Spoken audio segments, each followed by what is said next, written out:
Ṣẹ̀kẹ̀rẹ̀ lọ bájò, ṣẹ̀kẹ̀rẹ̀ lọ bájò, olúwa mi ò dìde ojú The Ashen Forge.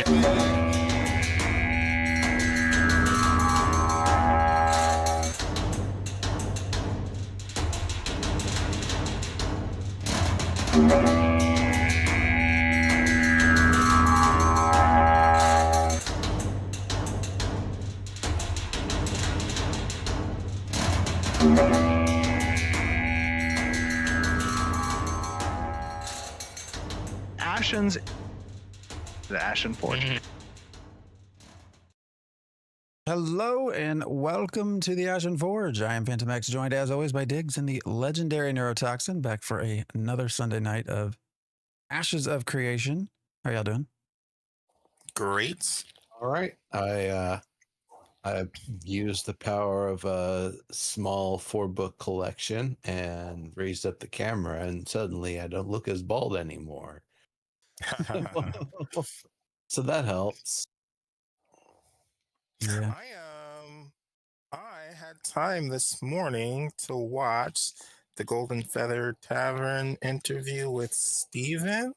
It was really good. And it gave me some hype, even not so much around the state of alpha right now, but just some of the questions they asked about some inspiration for Ashes and what Steven was thinking back in the early days. We got some information about maybe we'll get some extra life. If you haven't watched that interview, it was very good. Virtek and Chirby did a great job with that interview, I think, and it's worth a watch. I thought it was very inspiring. Even we've got some roadblocks still, maybe with where we are in Alpha 2, Phase 3, but there's still reasons to be interested. It's all fun and games till Phase 4 is announced. Exactly. I mean, has Steven ever done a poor interview? I mean, I can't think of one. I think there's been some live streams recently that I wasn't too much into, but I like the topics in this one. I don't know. The last live streams I haven't cared too much about. But just thinking about the world of Verra versus the mechanics, I guess, is a little different. I don't know. I want to hear more about it. His initial, what was it? Morin? Anyways. Yeah, that original Pathfinder campaign. I want to hear more about it. Of course, they won't tell us because, they'll give stuff away. But it was like Morromead, yes. And Bandagar was there too. So, yeah, it was good. I definitely go watch it. It's on their channel. Of course, Chibi and Virtek are wonderful people. They're also like some of the originals of content creation for Ashes of Creation. I think they've been doing it also almost. I think they started basically right at the same time as us. So, yeah, moving on 8 years. Is that right? That's right. Yeah. So who's been? We can get into that. Have y'all touched Ashes at all yet? Phase 3. Try every now and then. Oh yeah, you can't. It doesn't have much stability still, even with all the updates they've been doing. It doesn't last very long. Yeah, you had some, like, was it GPU or some other issues, I think. Continued GPU stability issues. 3080 Ti's apparently are the one that has the worst problem. Yeah. I actually had a GPU crash today. First time, I think this whole phase. We were trying to, it was right at the end of the stream. It was like time to raid, and the whole thing just crashed out. I was like, all right, well, good timing. Saturday the servers came down, so like good timing to end the stream. Yeah, that's been a common complaint still with people coming through, that a lot of them can't run it, and they're kind of surprised because several of them, they're running 3060s, 4060s, things that should theoretically be able to do UE5, but for whatever reason just can't. So Always Well, remind no, me. it's not even that it's UE5. It's Intrepid's specific application of UE5 and all the modifications they've made. Um, just UE5, pretty UE5 game with pretty UE5 assets out of the box. Something Yeah. take someone a weekend to make or whatever. I'm sure it would run marvelously on the systems that are, having trouble and struggling for whatever reasons. Yeah, stability seems to be Ashes specific for me. I don't have other problems, or I don't have problems with other UE5 games. I was just starting to try to download it. I don't have enough space. I'm getting rid of some space. I've been in the flow for No Man's Sky Expedition 19, and I'm just now, as of like last night, probably 9 p.m., getting where I can be like, I can do something else. I'm almost done with the expedition. I maybe have 4 more things I have to do, 4 or 5 more things I have to do to reach the end of the expedition. But it's been a lot of fun. And there's always one more thing to do. Okay, I got this. Now there's one more thing to do. So it's really good for me, for the flow.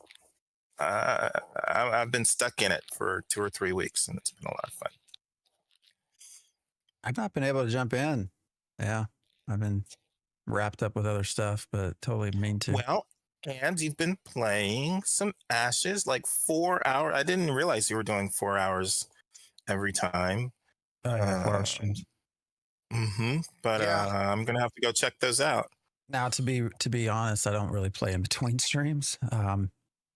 It's hard right now. I hate to say it, but it's hard to like get up for playing for a variety of reasons. I think right now. The biggest one being it's still, I know we're in phase 3, but I mean, it still feels like 2.5. Like it doesn't feel any different. I started off in the anvils and I thought the anvils, while I appreciate that they're there and that they are making a new starter area, they are incredibly bare. I think I talked about this last time, right? The crafting stations are literally separated by a mountain. You have to go around. Just stuff like that, quests that aren't in. So ultimately that ends up back down in Winstead lane, which is, what we've done for a solid year. But the run to Winstead was interesting from the anvils. That became one of our streams. It was almost like an Ironman challenge of trying to get from anvils to Winstead at like level, I think it was like 7, maybe 6, 7.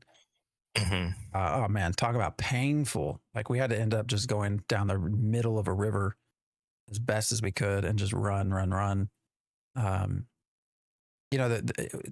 There's all sorts of issues like mobs in the middle of roads. There's just no clear path and stuff like that. But the other thing that's became Continues to be a problem.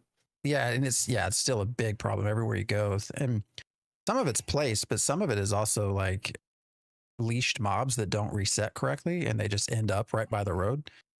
Yeah.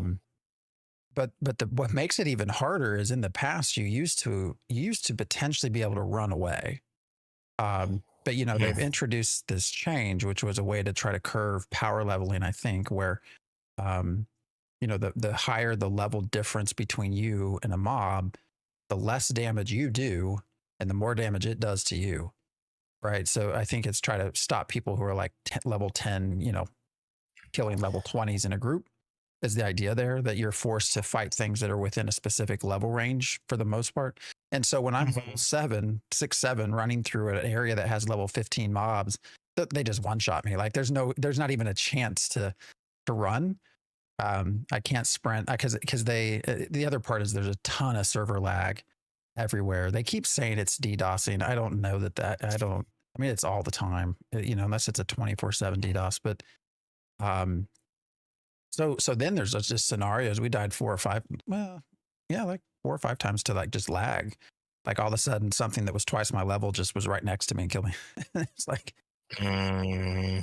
So rather than get frustrated, we called it an Iron Man challenge. We did eventually get to obviously to Winstead. So I thought I remember hearing Steven mention something about how he used to like to do that. I think they asked a question, something about what he liked to do back when he was playing. And he was saying he liked to take these groups and Punch do above. really challenging, punch above, go out of the ordinary and do things where people would expect you to fail. And one aspect of that was going after mobs that are a lot higher, or significantly higher. So it kind of surprises me that that's an issue. I used to like starting with vanilla EverQuest, and kind of still like to do that if I'm starting a new character in World of Warcraft, is to run interesting. I like to run a character from one starting area to the next. So like I like to start a Forsaken in the Forsaken starting area and run them over to the somewhere else, like the Tauren. I like to run them over to Tauren starting area. And I'll usually gain a level by the time I get there. But my goal is to try and get there, at level 1 or 2. And it's funny because going out of the ordinary, so I like to kind of do the same thing as Steven, but it's a much more Care Bear and less risky, I guess, because I am quite sure I will make it eventually to the starting area. And I won't have too much XP debt if there is XP debt. So I like, from a story perspective of people asking me, why is there a Forsaken in the Tauren starting area? How is that? Like, I kind of like that interaction. It usually does cause some form of interaction with other players.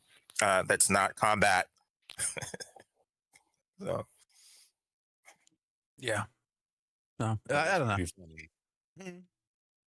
I said, yeah, that is pretty funny. I like that idea of making the trek to one of the other starting zones for your faction. mhm. And with that level change or the difference between damage input and output, also the economy has still been just really messed up. So crafting's not not in a great spot. You have recipes that are broken, nodes that aren't leveled up enough to do stuff.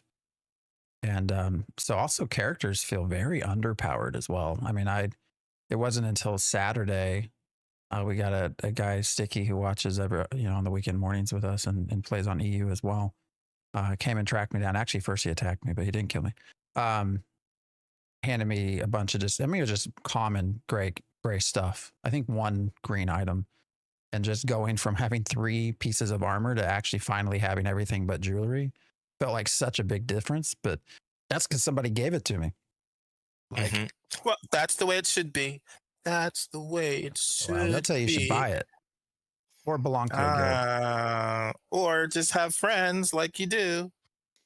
But Sticky, I appreciate that. But yeah, As quickly as people level and turn over gear, there should be a lot of hand-me-downs, except you're right. The crafting, the artisanry is so borked that the only things anybody's handing down is gray items anyway. Yeah. Pretty much. Can we segue for a moment? Because this reminds me that Steven was talking about gear, and like he mentioned, Initiate is like 1 through 10. And he was talking about how that is all supposed to work. Do you remember any of the stuff that he said about that in the interview with Golden Feather? The Initiate and Adept stuff are always existed. It was just previously it was just labeled like an item would have had like level 10 requirement or something. So you had your level 10 gear, your level 20 gear. So that was already in. They've just renamed it. Yeah, your novice, apprentice, Yeah. etc. They've just added new names. Now what he was talking about is within that, there's like your low tier, mid tier, high tier gear, and that they want all of the low tier gear, the stuff that everyone gets that does not interact with crafting, to be what quests, mob drops, vendor gear, and then that crafters would then make the medium and high gear, high quality stuff. Which sounds interesting. He talked a lot about sets as well. It sounded kind of like a modified World of Warcraft, to be honest. But I don't know how I feel about crafters being only valuable in sort of the high end realm, because he also said that only 10 what did he say 10 to 20% of players would have high end gear. So if most crafters make low ends, like if it's not going to be useful, like does that mean that they're going to level through low end crafting that nobody uses, and then only at max level that they really get into the medium and high level? I don't know. It's an interesting idea, but it seems to have a lot of potential flaws, like potential issues in it. It's hard to know until they do it. Yeah. Everything since the beginning of the year, since the interview with Steven last year, everything that has been asked about and talked about with, oh, just wait for the crafting system, just wait for the whole crafting system. Well, if this is the whole crafting system for the most part, it stinks. It doesn't, it's not satisfying at all. I think you just need to scrap it while you still have time and go back to the plan for what we were starting to see in Alpha 1, where you would make the parts that you would then assemble into the completed item. So that way, instead of it being this ultra complete or ultra complex process that's basically needlessly expensive chores, instead of feeling like you're making small progress towards items, a little bit at a time, and that what materials you have available will go into the things that you have. So if you have a bunch of high quality, high rarity wood that you want to put into making a staff, for example, or let's say a two-handed axe, that you can have the haft made out of something that's like really high quality, and then when you end up getting the blade, well, maybe you end up having to settle on something, or maybe it turns out some metal you didn't realize was actually better from some other area. We don't talk about staffs. Some metal from some other area is actually better for the blade, so you get that kind of metal in order to make the blade that this type of axe can be fitted with. Maybe you actually know that somebody else can make a better type of blade that will also fit for this type of axe that you're making. And so you have them make that. You use the wood you have because you're a woodworker or whatever to make the haft. And now, you're able to, you or them, Voltron the parts together to make this finished axe, which is now badass and is unique in its properties, in as much as you could probably craft something very similar if you used the same materials and had the same skill levels and tools and everything when you did it. But it's going to be something a bit different than the next person's and the next person's if they use different wood and use different metal from different regions. So like all of the complexity that's going into it now just makes it a big needless chore. All of the complexity in mixing and matching materials and experimenting, and then as you get to higher quality stuff, it's not just the haft, it's not just the blade, it's also certain other adornment or a I don't know, a certain sort of stone that needs to be inlaid in it or whatever is made more ornate. It's got uh, gold filigree, so you need gold wire or something to fill that in. So there's ways that it can be made more complex and that you need more materials, and it gives you higher opportunities to increase the quality and attribute specificity for what the person is trying to do and how they're trying to play. I know that was a whole lot. That was a whole lot. I could see you falling asleep there. Um, No.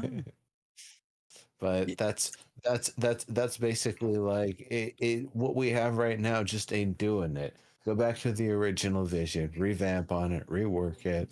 If you need some help doing it, I'm here, I'm available, not hard to find. You know, You know, the people who know how to contact me, you just send me a message. I was surprised that through the interview, they asked about experimentation within recipes. And I don't think experimentation is probably the right word, but I forgot about the live stream we had where they talked about. You remember, like you could gain experience towards like a recipe, and if you crafted it a certain way enough times, then all of a sudden you opened up a new way to craft it, and maybe that meant you had Yeah. magical stats instead of physical stats. Yeah, I have to be honest. I want that. I have to be honest. I I've been forgot all wanting about that. I had totally forgot about that. I never forgot. I've been wanting that the whole time. That's one of the reasons why I've been doing a show and following this whole time, because I want a really good system, and that was a really good system. Well, What we have right now ain't doing it. he said the intent is still there, but as of right now, there's nothing obviously in the game. So I don't know what the intent means. That seems like a rather complex intent. So if my theory of beta being here by the end of 2026 is comes to fruition, I don't think that that's something that gets put in right away. But I totally forgot about that when he mentioned it. I was like, oh shit, that's right. There was a whole, because we liked it. Like it was when they talked about it, I was like, all right, that's kind of cool. Like he used the example, you know, how like every item right now is in either a magic power or a physical power form. And he had made the comment of, well, maybe he didn't say it. I'll use my own example, but like, okay, if you crafted it enough ways with willow wood instead of oak wood, now all of a sudden you can add magical power instead of physical power. I just had forgot all about that. I hope they can put something like that in. But that seems incredibly complex for where things are right now. When they push an economic upgrade, that basically, what are some of the material requirements just from like a quantity perspective, or like 1,600 items that you have to go get and process. Like some things were like 2,400 different pieces of wood and whatever you had to go get, just like absurd numbers. And some things costing like 10 gold just to make in vendor costs and crafting costs alone.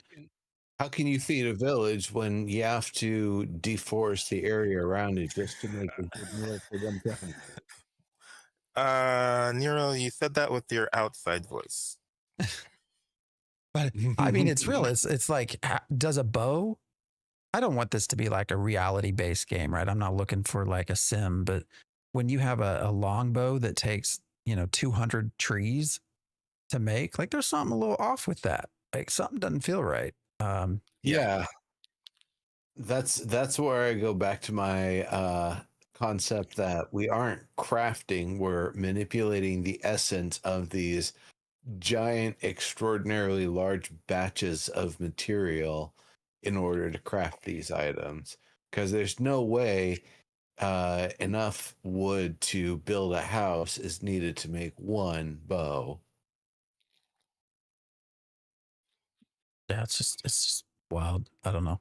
Yeah, I don't really like it at all myself.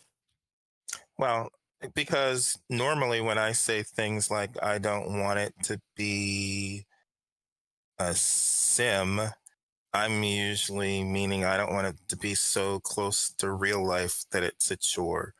Meaning, I don't want it to feel like I'm literally chopping down an entire tree. I want it to be simpler, like it's a game or a story. I want a shortcut to what it would actually be in real life because I'm playing rather than working. So yeah, if it's I taking no, I would totally be like, all right, let's get 3 people out here. We'll do shifts on the 2-person saw, and then once we cut it down, we'll cut it into smaller pieces, and then we'll all throw a gigantic ass chunk of wood into our extra big ass wheelbarrows or donkey carts or whatever, and haul those home. Like that feels substantial. And yeah, someone could try to attack us and take our wood. Um, you know, I mean, I know that Ombwa and Snipe Hunter love to have as realistic as possible crafting. no, Um, no, no. They like to straddle the line between verisimilitude and veracity. They like to have enough to feel like you're doing the thing without like actually taking all of the time and all of the steps and needing like all of the hand-eye coordination to actually do the task.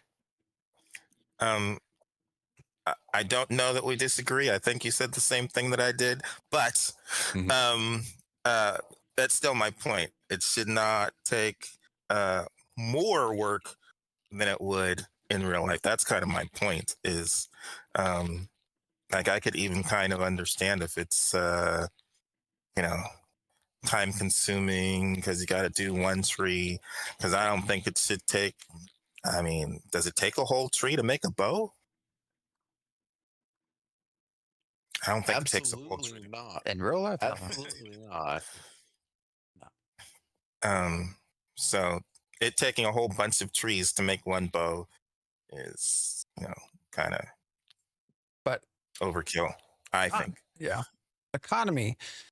I have to say the I've been spending a little bit more time in Discord. I kind of go back and forth. It depends, but for Ashes of Creation, and this last week, probably the most upset I have seen that Discord, and I put a lot of it in our drama channel.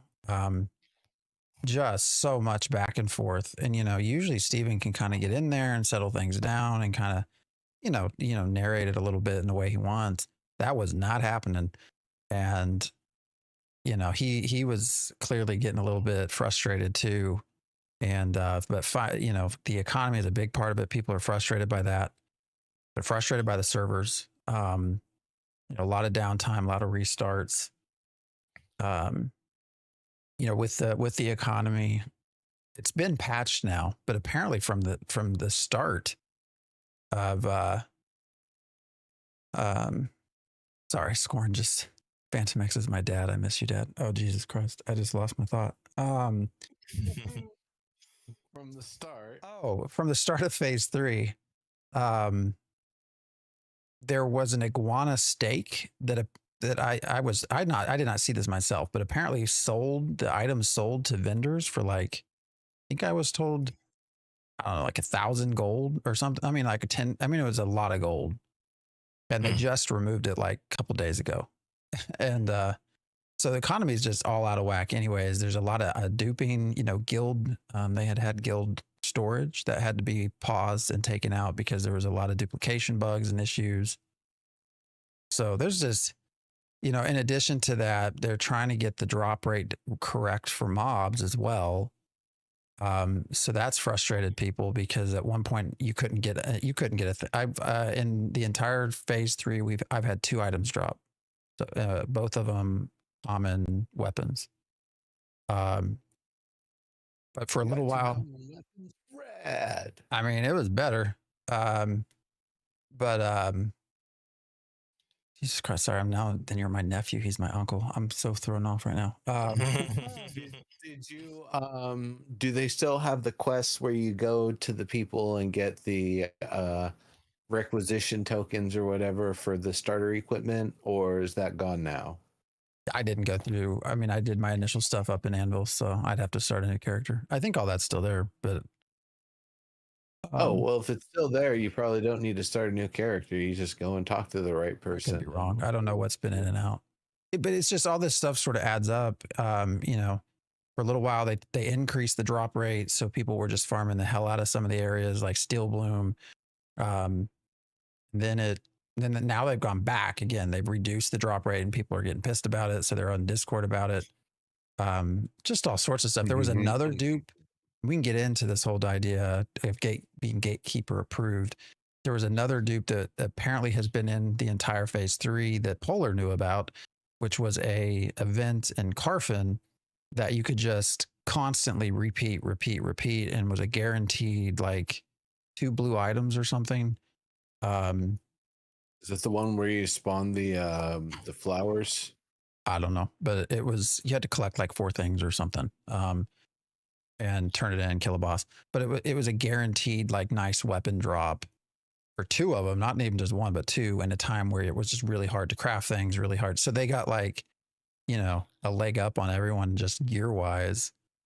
And then that came out now that's, I think, also been fixed now. But, you know, when you do these sorts of things, when you have, now Intrepid also said that they surgically removed items that came out of that, but almost immediately, and there's screenshots everywhere, people showing that, nope, they didn't get this, they didn't get that, they didn't take my gold, they didn't, you know. So I don't know. It's just, last Wish week they was would just get challenging, those man. people for snitching on themselves. Well, they do, but then nothing happens. So sorry, I'm just still so damn thrown off. Y'all talking about me being your uncle and your dad, and It's the mustache. This phase is worse than phase 2. Okay. I could believe that. Well, and I think the phase started off better. You know, as far as server uptime and stuff, I've not had any crashes myself, no memory leaks. I mean, I had the one video card today crash, but I think from an overall like server start, it's probably the best they've had. But you know, I would guess it's probably also the least amount of people they've had. You know, versus like phase 1 when what was the concurrency for Resna? Something like 8,500 or something. But yeah, it doesn't feel like we've gone super far. You know, and then we have the Harbinger event coming in November, hopefully. You know, we'll see what that does. You know, I almost wish they would have just delayed until then. Because that's also when the summoner is supposed to come out. Although again, he called that a cherry on top. So to me, that doesn't necessarily mean that it's going to be out at the same time. That's like it's the extra thing that you might get. So I don't know. I'm not trying to be like super down, but it's been an interesting. I think people would have wished phase 3 was a little bit better than now, because I know a lot of folks expected phase 3 to kind of be like the quote real start of Alpha 2. And it's not too much further along than 2.5 was. So I'm looking at this video that keeps playing over and over, the kind of trailer for phase 3 Ashes, and it's kind of cool to see the classes defeat these goblins, but as a Care Bear, you know, I don't like killing tons of stuff, and I probably prefer to see more about how we're building up our towns and cities. Probably, if I think about that now, I do kind of wish there would be more hands-on for that. I kind of mentioned that before.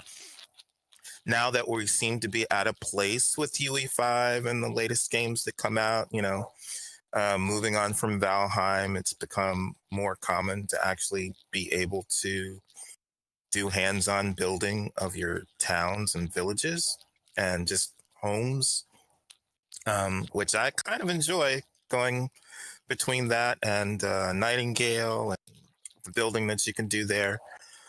I wish there was pretty nice. yeah, that of actually building up versus having to kill a bunch of stuff to make progress. And I'm thinking about that in No Man's Sky too. I mean, I guess I'm gathering resources. I still, even in that game, try to. We have land management in Ashes, so I, I do gather the resources that I need, but I try to not deplete an area and of all the resources, I try to minimize the depletion and only take what I need. I do a lot of killing of sentinels, actually, but I think I don't mind that because they're basically robots, and I don't have as much of a problem destroying robots as I do killing live things, I think. But just, again, looking at that video, it reminds me that I wish in Ashes it was easier, even in terms of like what we just talked about, the resources that you do gather. I don't want to have to destroy 200 trees just to make a bow. And I know that was probably an exaggeration, but I'd prefer to kind of minimize A good bow, that's that. not actually an exaggeration. I don't believe. And they all have to be the rare trees too. But yeah, like that's one of the problems I have is that land management is a system that is just like so far beyond gone at this point. There is no room for any inkling of it with how numerous the quantities of materials are that are required to make everything. There's no way you can have land management. It's just going to be everyone everywhere and all the populated places devouring them like locusts. And then when the corruption comes because they've deteriorated the area, some of them will stay and fight because they like to do that, and then other people will start to locust swarm some of the other areas that aren't blighted. And that could be like an IRL 1 year cycle of everybody going high density to low density as they've pillaged the land and built up, but they're not ready to fight to protect it. And also, it's already been pillaged, so they want to go that fresh places for new resources. Something about what you just said reminded me of something I think I saw last week in one of the discords about alts and alts. Oh, I guess alts are now flagged for PvP. If there's a node or all of your alts are flagged for PvP. Did I read something about that? Oh wait, I guess, wasn't that something about when you're a member of one node, all of your alts are a member of that node or something? Automatically a member, settlement, and man. therefore Get our terms correct. It's a settlement. let's get our Yeah, that in order to prevent players from kind of circumventing the mayoral system by placing multiple alts, in mayoral elections. Now it's if you're a citizen of a settlement, like all your alts are as well. And I think it's account wide right now. I think ultimately it's supposed to be server wide, but because of how things are, it's account wide right now. But yeah, the problem that comes with that is if you have a node war, there were people in Discord complain about this too. Like this is just all coming together at once. I feel bad for Steven because this is just like piling on. Like almost anything wrong that could go wrong has gone wrong in the last week or two. And you have a lot of new people that just are not down with PvP, and they're allowed about it. And a lot of them, why are people killing me in this settlement? I'm just trying to harvest. I can't get out to go do this and do that. Well, it's because your node was at war and your main character's a citizen there. Right. And so, you're on an alt, yes, but you're still a citizen there. So, people will come kill you because you're at war and They can. they're Well, level because they 25 can. and they have nothing else to do. Yeah. And so that was also and that was right after we can talk about the Winstead node siege that happened. And right after that, I think it was Polar that declared the node war on Joeva. And then that's where people that were in Joeva were complaining because they weren't on their main and they didn't realize that because their main was a citizen, that meant all the characters were. And so like today, we were streaming, finally got to 10. That was our goal. Got to 10, at level 10, you get two big things. One is you get to finally sell stuff on an auction house. So that on the market. So like, that's a big deal. But then also you get to be a citizen, which means you also get extra storage, which was a pain in the ass, the Tetris storage system. So we got to level 10, start to go back to Winstead to become a citizen. And Winstead had declared a node war on Mirrorless. So I waited because it's like, I'm not gonna. They'll kill me. I'm level 10. Like I don't want any part of that at this stage. But if I'm a citizen, I have no choice. So we ended up closing out the stream without being a citizen. My thought was why. I get that they don't want a bunch of alts voting in the mayoral races. I get that. But I don't know why you couldn't make it so that your alts, and they start out with no citizenship, and thus they can't vote. But the moment you want them to gain citizenship and the benefits that come with it, because of storage and stuff like that, they can only be a citizen of the node that you're already a citizen of, right? Like I don't know why there's like you have to start off everything that you create as a citizen, rather than just letting people go run around, kind of. That's right. Almost like you're ungilded. You're just. So. Well, because the way that they should have solved it is so much easier. You get one vote token per server per monthly subscription cycle. And if there is an emergency election because somebody's mayoral seat has been vacated, then you can potentially get a special token for that election. But only if you are a citizen, and perhaps maybe they need to make it that you needed to have been a citizen before the person dropped out from their mayoral position in order to be able to vote in the mayoral election. So that way a bunch of people can't flood in over there and sign up, get their special election token. And if you don't use your special election token, it goes poof.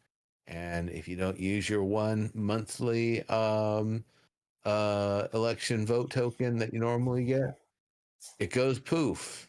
And you get a new one the next month. So that would do it a lot better than trying to make it based on who is a citizen where. Yeah, and it's really anti-RP. I mean, if this is supposed to be an RPG, role-playing means that my alt has really nothing related to do with my main. If I've got a Pyre fighter that's a citizen, that's great. But if I have a Nakua bard that I don't want to ever be a citizen, it should not be a citizen. Like, it just is a completely different character and not associated at all with my other character. So also, I mean, that makes it really PvP centric. If I can start up a new character and it's automatically flagged for PvP because it's something my main character did, that's not conducive to RP. I just, to me, it also compares, like, there's times where you know, World of Warcraft, I would have alts that I didn't want people to know about because there were times I just wanted to play and not be, you know, not that I was pissed at anybody. I just didn't want to be bothered. Like, I just wanted to get in, just, you know, whatever. And this is not exactly that, but it's similar in that, like, you're you can't do that. Like, if there's a node war or something going on, you know, you're at war with that other node. So no matter where you're at, you're free to be killed. You might not be, but you're free to be. So I don't know. It was a lot of people were complaining about that. You know, they felt locked out of the game. Like, well, I don't want to do this. So, but I can't get out of Joeva because I'm getting killed as soon as I leave the front gates. Like, that just means I close the game down until the war's over. So, you know, because there's literally nothing you can do at that. I mean, if you're level 10 and it's, you know, a group of 8 level 20, I mean, they're 25, there's just like nothing you can do. Like, there's no amount of, you know, oh, go get yourself somebody to protect you. Like, there's no amount of that. Like, if you can roll with another, you know, group of 7 other people, but it just takes one level 25 to come one shot you. The other thing that people are complaining about too is that in addition to all of this, your mayors, there are mayors, you know, with their flying mounts that once a node wars started, they're just like swooping in and killing all the low levels, and like they're like one-shotting them wherever they're at on the map. So I think flying mounts is also an issue, but there's just a lot of stuff going on, man. A lot of stuff. People are agreeing with you, Diggs. Where can we follow Diggs? Yeah. He's in the forums all the time if you want to go in there. Are you still in the forums? Well, the last 2 weeks, not so much. I've been really stuck in No Man's Sky, but I will be back in the forums. Yes, you can usually find me there. Not so much in Discord. No. But yeah, that's just I've been in and out of Discord, yeah. But things have gotten so bad. Guess who came back? Jalon? Yes. He I have to see that. I heard about it, but I have to see it. That's fine. He's officially back, but he's done a stream and a video on Ashes of Creation. That just gave me shivers. And Steven kind of summoned him because one of the it's in the drama channel. One of the posts that Steven went on, you know, in Discord about don't attack our team and people burning out, blah blah blah. He commented on who was the other one? There was another person that was well known. Oh, I can't remember. He commented on like 3 or 4 creators that had quote burned out. Jalon was one, Narc, Death Proxy, and there was someone else. But he kind of summoned him back, and I don't know. I personally can't. I don't like him, but myself. But yeah. So that tells you where we're at. That is how the last week and a half have gone. 2 weeks, I guess. Phase 3 is that they have resummoned one of the head antagonists of Intrepid Studios back into the fold. So it's just been. I really do feel bad for Steven because it's been just such an interesting week, and he's kind of been out of Discord. He's not been in this weekend like he usually is. I don't know if Margaret told him to chill out or what, but interesting times. RMT's back a little bit. There's a whole lot of people selling gold, buying gold. Like I said, a lot of dupes. There's been some caravans that go flying by. Now, it's not clear if that's actually an exploit versus a bug in the coding that might be related to speed benefits that you're getting that are applied inappropriately. Of course, most people would say, well, then they shouldn't be doing it. They should report the bug and quit. But no one actually quits. It's a way to get ahead. And because there appears to be no like actual response, and every mod in Discord, it's the standard report it to CS, report it to CS, report it to CS. You know, even if they're given like a screenshot, like report it to CS. So yeah, all the RMT stuff is come back. nice and big too. So, which actually today I got like you get your on this day 3 years ago reminder for TikTok, and it was a video I had posted of Steven talking about how he had to buy gold in Arcade and how terrible that felt, and that's how that's how the only way you could keep up is if you spent because everybody else was spending, and it was just a shitty thing, and how they're not gonna stand for it. But it's like, wow, that's like really bad timing for that to resurface, considering how 2.5 and 3 have now gone with RMTs. But I don't know, man. I don't think they can chase that down. I don't know how you feel like that's going to be a completely circular back and forth fight that they'll never completely win, unfortunately. Let's see. Last thing I have to talk about too. Probably are ways to do it, but it's from like an angle of statistics and analytics that they probably don't have anybody there to do. Yeah. Wow. I don't know. I feel like it's everywhere, right? You got these professional folks at RMT, and I don't know how you fight it. Probably doesn't help that every item's tradable, but that system is probably not the best. Oh, I was going to say, I thought one of you back in the day was planning not to become a citizen. Oh, just more recently, I've been thinking about having a non-guild, non-citizen character. how I am now, but I'll be a citizen though. Yeah, I thought one of you had a plan to just try and stay unaligned and just be like a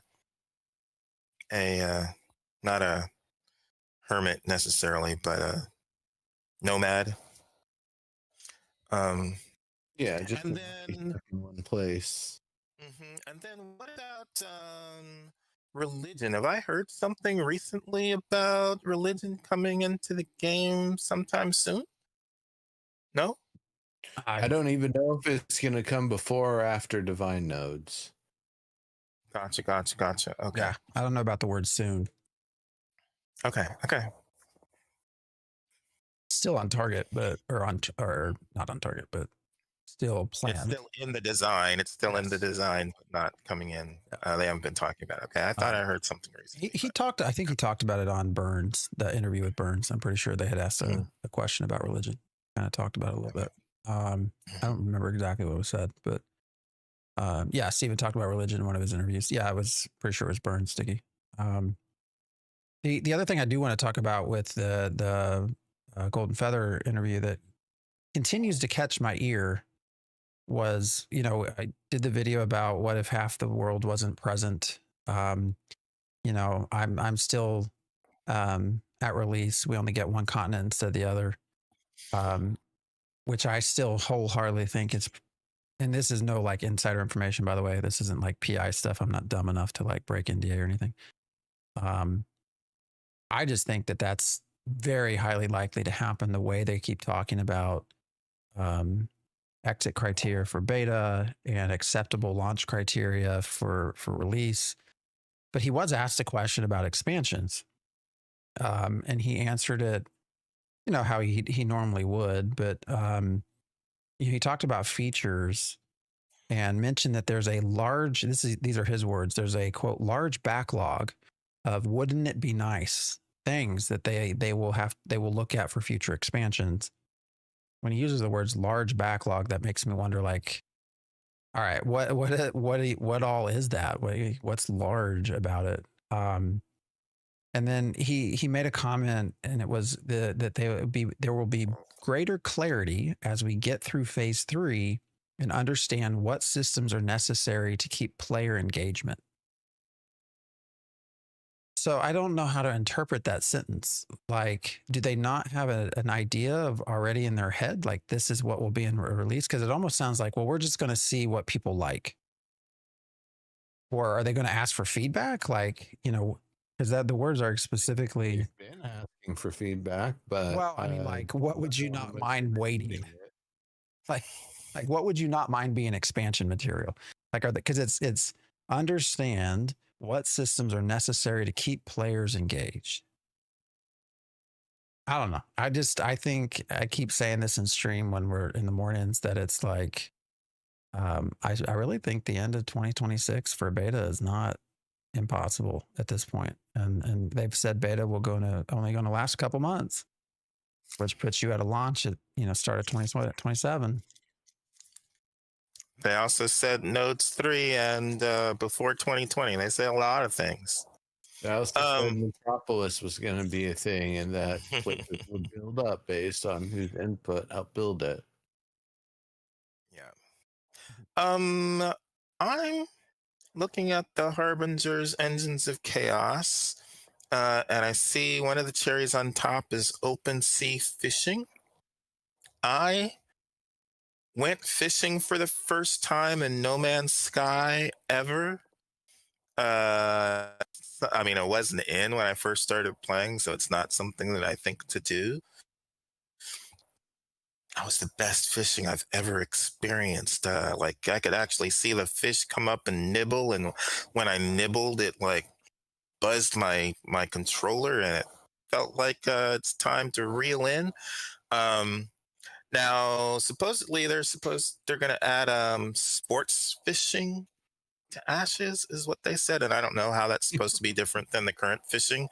But one, Phantom, have you tried fishing in No Man's Sky? Yeah. And how did it feel for you? You kind of like fishing in games. I mean, New World's the best fishing that I've ever had. No Man's Sky is okay. I mean, there's nothing that sticks out in my brain though. Okay. And then fishing is there any fishing in Ashes? I don't think I've tried fishing in Ashes yet. It's AFK fishing, but yes, there is. Yeah. Nobody has a pole, so you go out to the dock and you just got people doing this. There's no pole. You can't see it. Okay. So been that way for a while it's too. It's possible to fish, but it doesn't feel real. Okay. So I don't know what the sports fishing is supposed to be, but hopefully it means it's going to be involves more crates. realistic than what it sounds like. I don't know why crates would be involved with sports fishing, but okay. I mean, I assume transportation, but yeah, I did notice he mentioned that something about crates. He did. So. He did. Yeah. So I don't know. It just seemed I haven't quite encountered that. I'll have to maybe check. No, I've done fishing in New World, and I think I like No Man's Sky fishing even better than New World. But yeah, they can do some good stuff with fishing actually, which is, I don't know, kind of mind blowing. That's just not what I was thinking about when I started playing RPGs online 20 something years ago, 25 years ago, 26 years ago. I mean, there's nothing quite like a nice fishing experience in an MMORPG.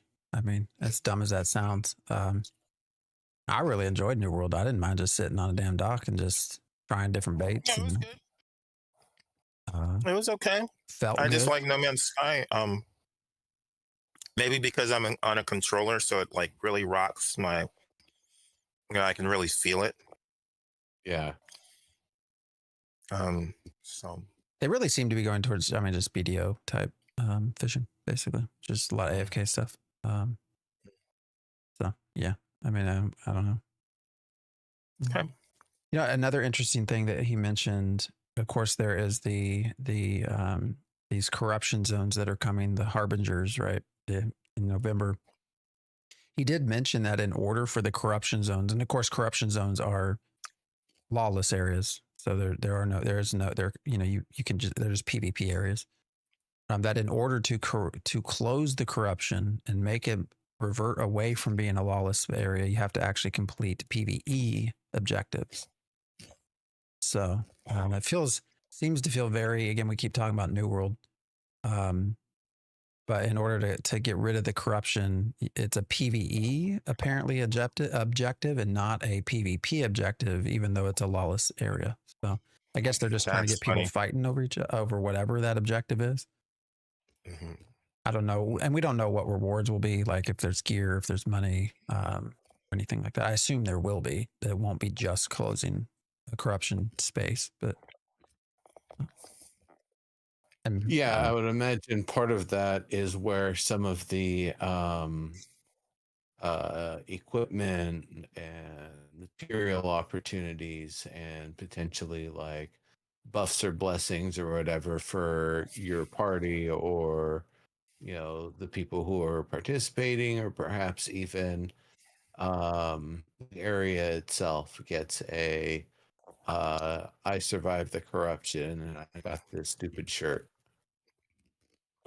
as like its own buff. like All the shirt. citizens get it. Everyone gets to wear the magic shirt for the next 24 hours.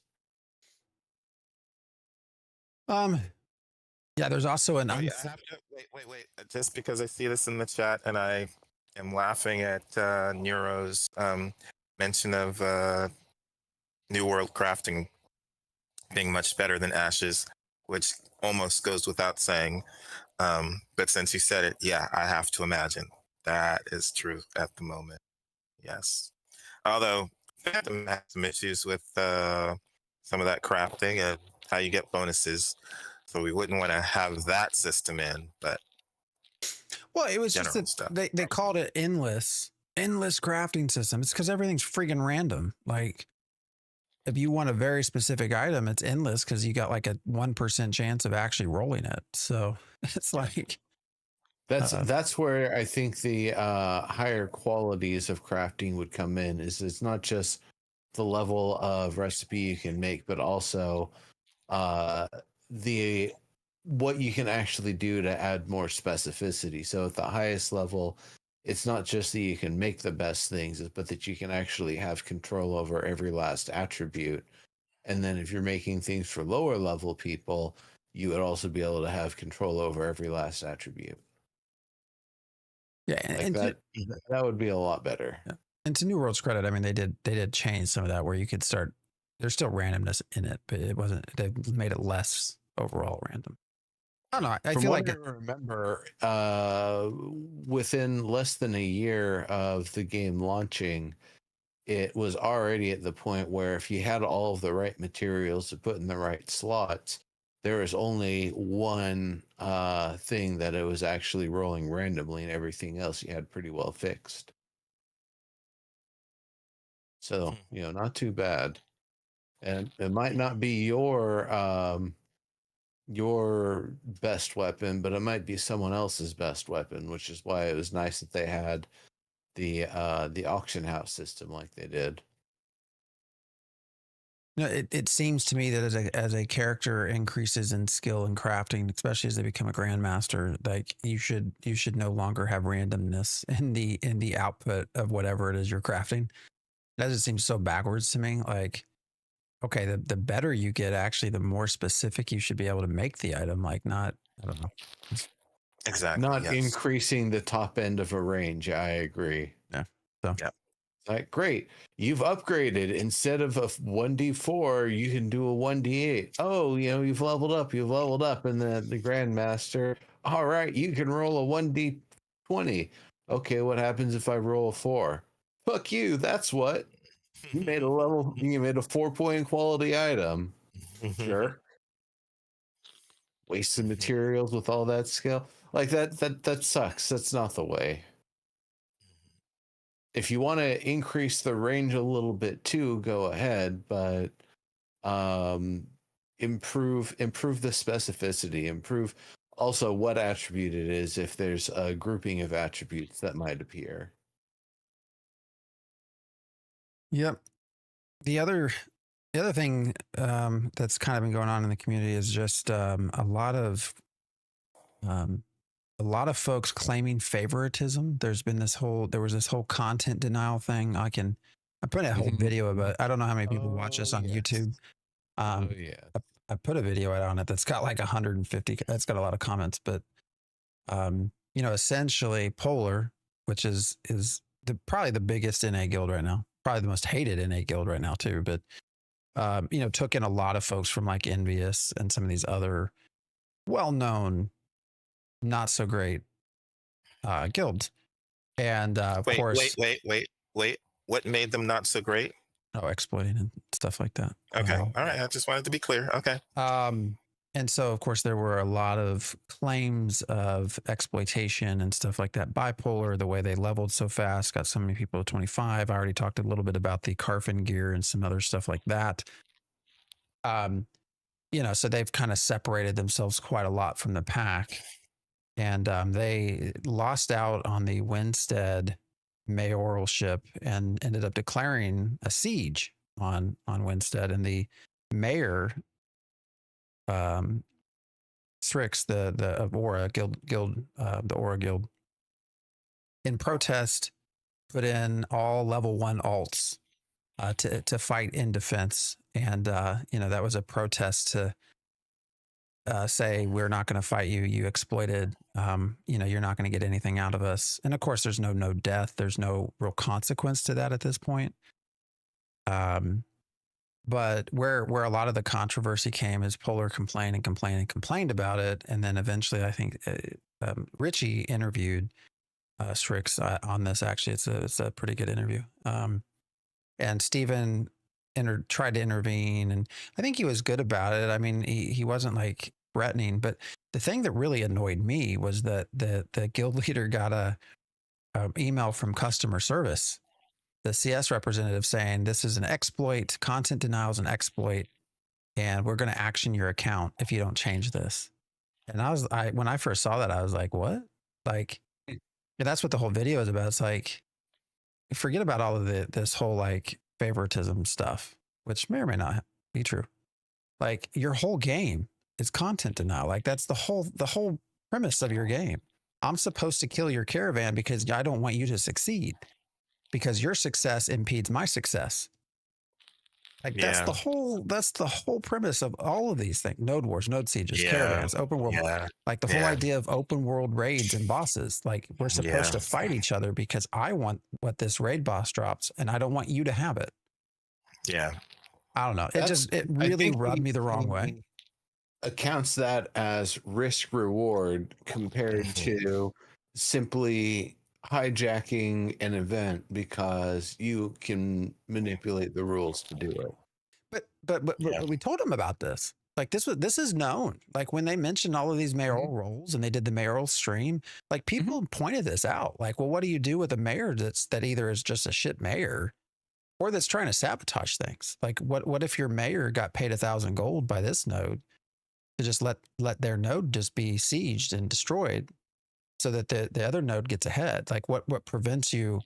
And the answer that we got was like, well, you just vote them out, Go out there and vote. But that's my point, because people did come with that, like, well, they it's not in good faith having level 1 alts. Well, no, it's not. But that's always been a part of the design. The mayor has always been allowed to choose who it is that fights. We pointed this out. Like, I don't know. It really made me irritated.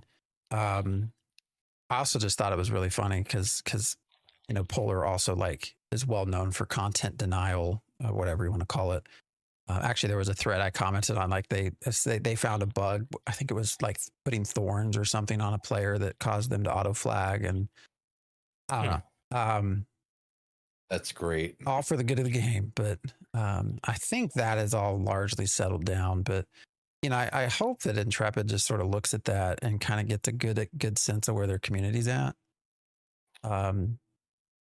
Not just what they hope are positives, but some of the negative sides of things as well, because that Discord got nasty for a little while. They put it on a 10-minute delay. Yeah, 10 minutes. I've never seen it 10 minutes. So that's all I got. I don't know. Y'all got any more? No. Joined Shadow Dark campaign that my buddy's friend is running. Played that from 2 to 5 earlier. What is that? Shadow Dark is a it's kind of like old school D&D rules or old school essentials, but is maybe a little bit more 5th edition informed. So, for example, all of your spells are effectively like cantrips. You can keep on casting them until you roll a fail. Then you can't cast it again until your next rest. Damage is a lot lower. Numbers are a lot lower, a lot more simplified. My bread and butter as a wizard is dagger that does 1d4 or a magic missile that does 1d4. So don't expect me to be doing too much damage with those, but I will probably be looking to get some more powerful spells as I continue leveling. More attacky spells. But yeah, it was fun and interesting. Just rolled up the attributes, didn't change any, went with what I went with. So I ended up being a wizard with high strength and low dexterity, which isn't usually what I like, but whatever. And the magic item, their backstory is that they used to fleece people in a town where gambling was totally legal by betting them that they couldn't find this stone, this little pebble. So they told the person to pocket the pebble. They'd leave the room or whatever while the person does it, and then come back in. And while they're asking all these questions and stuff, they kind of sneak in a detect magic spell and try to figure out where the little stone that they carry is, because it's happens to be magical. It's enchanted with the ability to never be polished. It always has to be rough. That's its magic. It used to be part of an old statue, probably. So, yeah, kind of a fun, interesting character. I ended up helping our hungry selves onto canoes reel up a shark, and then had to keep someone from getting pulled down by a sea monster, and then talk to the dragon that ate the sea monster that was attacking the ship, so we didn't get eaten by the dragon. So yeah, I feel like my character is pretty useful to the party because they totally could have wiped a couple different ways. Good. That's always good. Yeah. Yep. So I don't know if y'all saw in the chat, there was a question about feelings on marketing in November, because it was specifically mentioned that the with the Harbinger event, it'll be quote with marketing. Yeah, I just wonder how long that's last, but okay. I Should be feel interesting. like it's kind of an empty statement because they throw a little bit of marketing at everything that they release and update.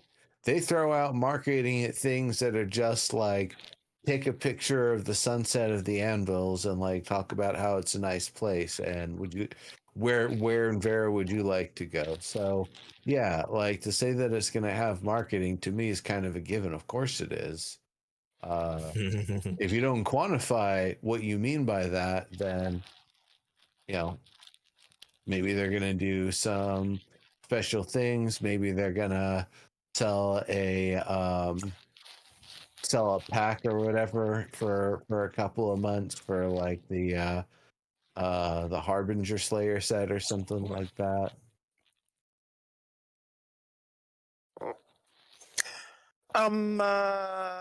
I did hear they did ask Steven about Extra Life this year. I think they didn't do Extra Life last year.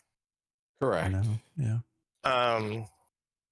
And Steven said they're hoping to do something with Extra Life, either the charity that they normally do, but also he's been having some issues with his eyes and working with the group to help with that. So he might try to do that as the charity this time with Extra Life, if possible. So that's usually is kind of fun to watch them do Extra Life. So hopefully we will get to see that. Abrat's asking, what level are you all in AOC? I just turned level 10. I don't think Diggs has fired up phase 3, have you? And I've not fired up phase 3. I'm trying to install it right now as we speak. Neuro's just having some performance. Oh, that sounds wrong. I was about to say performance issues, but that your computer. No, it's not even that my computer is having issues with performance. My computer is having issues with hardware cooperating with all the tech that they've got built into the game and all the things that it has conflicts with.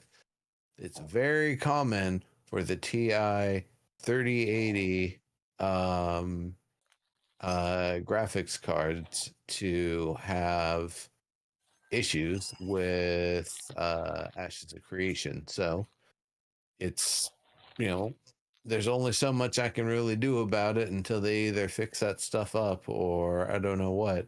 I was hoping the change to 5.6 was going to help fix it because that was supposed to be some, engine specific, like performance stuff just across all of Unreal 5, but it didn't make anything better. Might have made things worse. Yeah, I've been having fun. Abrat, but I stream 7 a.m. Central Time, 7 to 11. So most of the time I'm kind of hanging out with EU folks up until kind of 10 a.m. or so. I've been having fun. There's a lot of people out there still that, I kind of understand the marketing question in a way. The last 3 weekends really of streaming, 3-4 weekends, really since phase 3 started.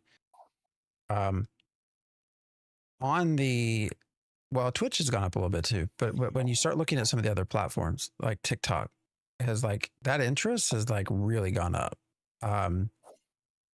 TikTok's become we're not live on TikTok now, but it's become the main, when you look at total viewers, most of the people that I'm hanging out with in the morning and by far most of the chatters are on TikTok.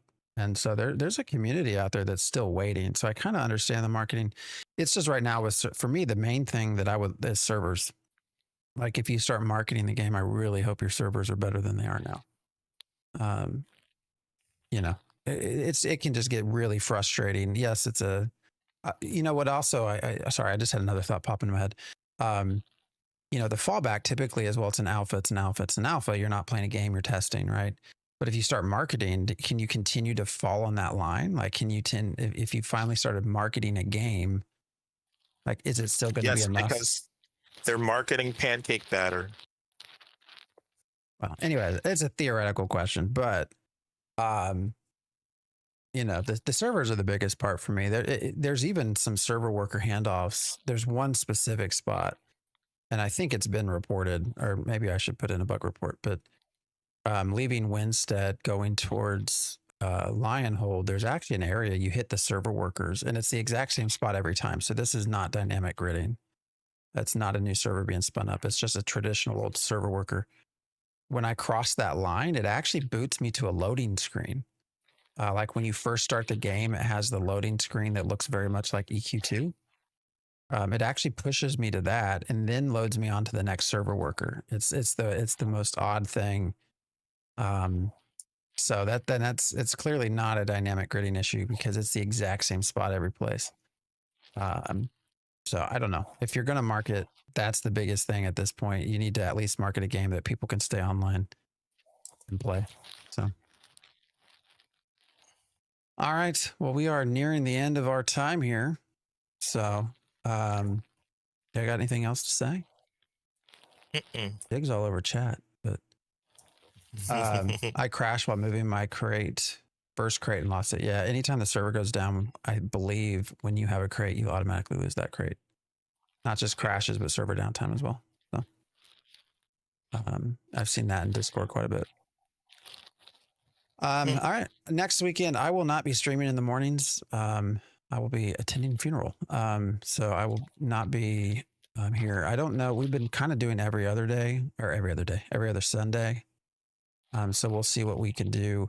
We've talked about actually kind of going back and mixing in the old Theory Forge show too, which is just more of a general game discussion. So we might do that as well. Sticky, thanks for the talk pops. I thought it was Uncle. All right. I hope everyone has a great week. I don't have anything else to say. So I don't think there's anything else coming up right now. We don't know the next live stream, probably in a couple weeks. And yeah, come hang out with us on Discord. Otherwise, been fun. Everyone have a good night. See you next time. We'll post in Discord when the next show will be. Ciao. See you then, everybody. Have a good one. Enjoy.